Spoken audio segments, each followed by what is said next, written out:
It is early morning in the south of Turkana. Across the county, community herders gather for security meetings. Armed conflict is nothing new here, but since Kenya found oil just 60 kilometres from here, the conflict has worsened, Turkana herders say. Currently, the conflict with the Pokot is at its worst. In the past, it was only cattle raids, but now they attack also the villages and displaced people. With the two tribes locked in a cycle of retaliatory violence, negotiation will be needed to resolve differences. But some observers, like Father Nicholas Kimenjo, say that won't be easy with so much at stake. The political leaders told the Pokots that if you fought for us, we shall drive these Turkanas up to Lokijar.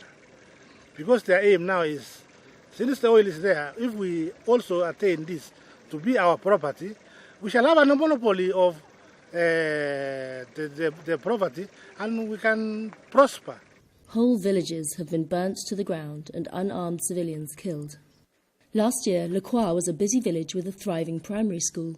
Now, neatly thatched homes have been destroyed, sending a clear warning to the residents not to return, says teacher Paul Idoket Ekitela.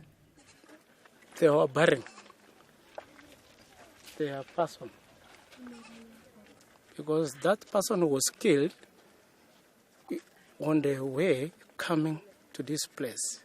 He was not fighting, but he was digging his shamba. The annihilation of villages is new to the more traditional tribal conflict between the Pokot and the Turkana, which previously revolved around livestock.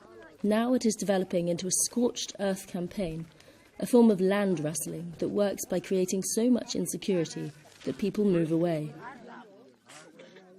Caught in the middle of the Pokot-Turkana conflict is the Anglo-Irish exploration company Tullow Oil, which claims to have found an estimated 600 million barrels of oil beneath Turkana, with potential for 1 billion in total.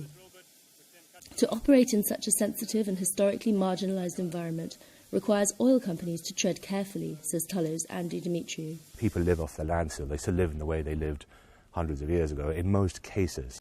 Here you have big industry and technology coming in with pastoralist communities. There's always going to be challenges. We're not going to agree on everything. Despite its buried wealth, Turkana is the poorest region in Kenya. Oil presents a tremendous opportunity for development.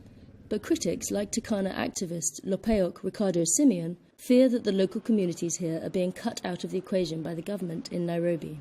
And the government claims that whatever is between on the earth and below the surface is theirs. It is true.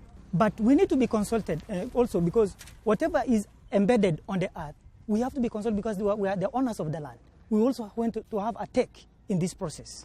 As the value of this land grows, so will the incentive and desire to control it. If this conflict is not resolved, Turkana's black gold could be a curse rather than a blessing. Jessica Hatcher for VOA News, Turkana, Kenya.